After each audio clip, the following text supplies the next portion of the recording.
বিপিএলে আজ প্রথম ম্যাচে চিটাগং কিংস নামবে দুর্বার রাজশাহীর বিপক্ষে। মিরপুরে ম্যাচ শুরু দুপুর 2টায়। সন্ধ্যা 7টায় খুলনা টাইগার্সের প্রতিপক্ষ ঢাকা ক্যাপিটালস।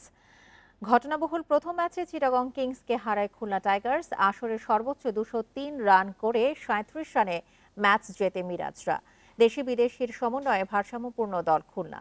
অস্ট্রেলিয়ার বসিন্ত অভিষেকেই নজর কাড়েন।